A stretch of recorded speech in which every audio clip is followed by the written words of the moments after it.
السلام علیکم ورحمۃ اللہ وبرکاتہ۔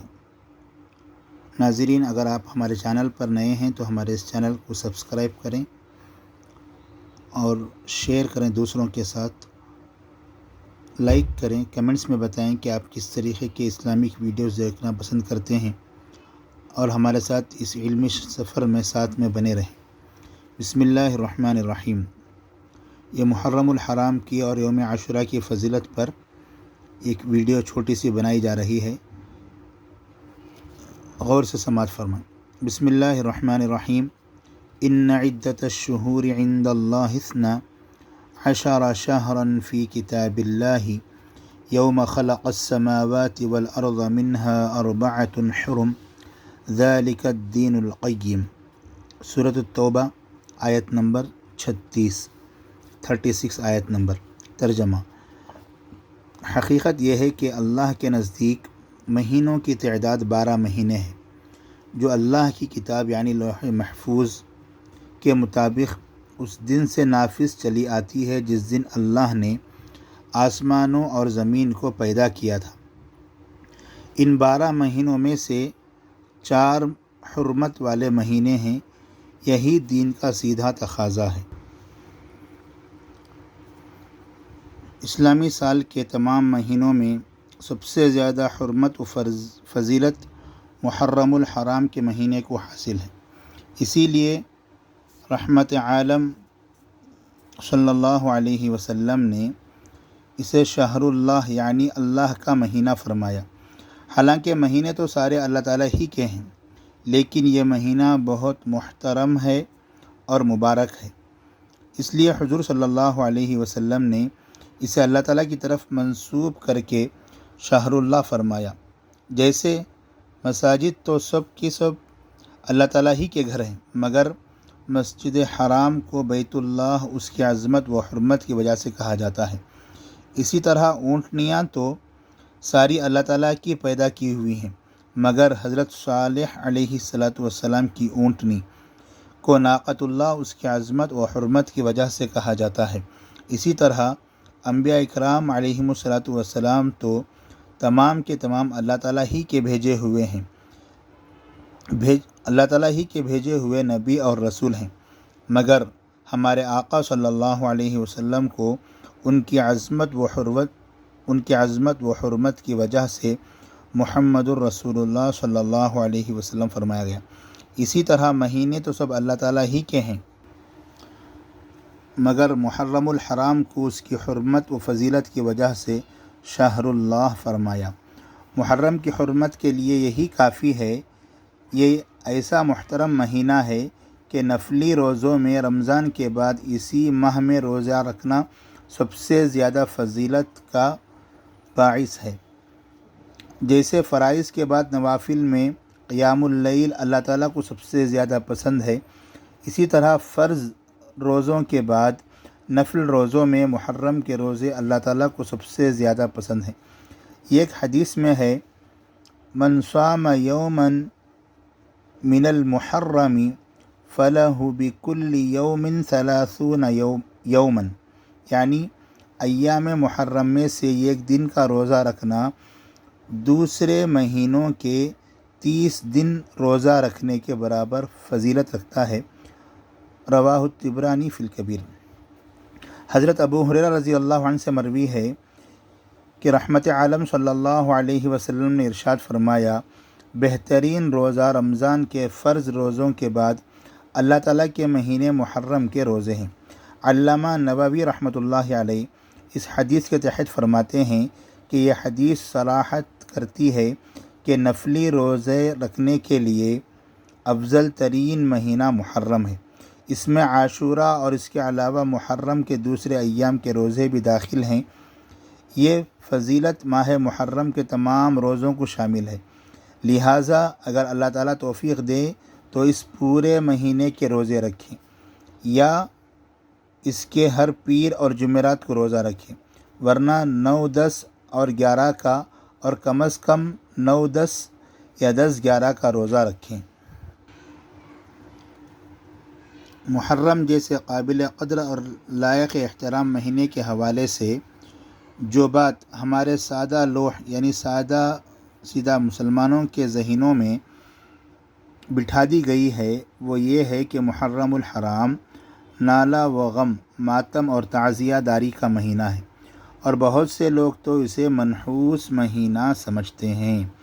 اسی لیے اس مہینے میں شادی بیاہ اور دیگر تقاریب کو جائز نہیں جانتے، اور جب ان سے اس کی وجہ پوچھی جاتی ہے تو وہ کہتے ہیں کہ اس ماہ کی 10 تاریخ کو حضرت حسین رضی اللہ عنہ کی شہادت کا واقعہ پیش آیا، لہٰذا یہ مہینہ غم کی یادگار ہے۔ شہادت سیدنا حسین رضی اللہ عنہ اگرچہ اسلامی تاریخ کا بہت بڑا سانحہ ہے، یعنی بہت بڑا تکلیف دینے والا ایک واقعہ ہے، لیکن یہ صرف ایک واقعہ نہیں جس کی یاد محرم سے وابستہ ہے، بلکہ محرم میں کئی دیگر تاریخی واقعات بھی رونما ہوئے ہیں، جن میں سے اگر چند ایک افسوسناک ہیں تو کئی مواقع ایسے بھی ہیں جن پر بارگاہ یزدی میں شکر بجا لانے کی ضرورت ہے، جیسا کہ نبی اکرم صلی اللہ علیہ وسلم نے حضرت موسیٰ علیہ السلام کی پیروی میں عاشورے کے دن شکرانے کا روزہ رکھا کہ اللہ تعالیٰ نے اس دن حضرت موسیٰ علیہ السلام کو فرعون سے نجات دی تھی۔ اگر اتفاق سے شہادت حسین رضی اللہ عنہ کا المناک واقعہ بھی اسی ماہ میں واقع ہو گیا تو بعض دیگر جلیل القدر صحابہ اکرام رضوان اللہ علیہم اجمعین کی شہادت بھی تو اسی ماہ میں ہوئی ہے۔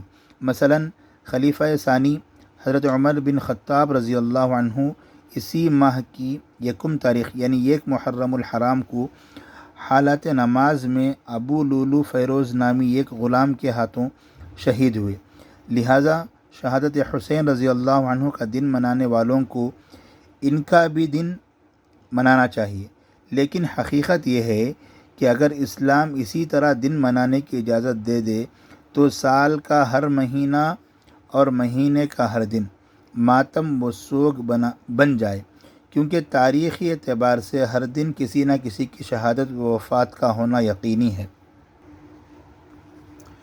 پچھلے چند سالوں سے اہل تشیع یعنی شیعہ کی دیکھا دیکھی محرم کے مہینے میں عاشورے کے دن حضرت حسین رضی اللہ عنہ اور دیگر اہل بیت رضوان اللہ علیہم اجمعین کی شہادت کے غم میں نوحہ اور ماتم کرنے یا اسے دیکھنے کے لیے اہتمام سے جانے کا رواج عام ہوتا جا رہا ہے، جبکہ دین اسلام میں اس کی کوئی گنجائش نہیں ہے، بلکہ علماء اکرام نے کئی وجوہات کی بنا پر اسے ناجائز قرار دیا ہے۔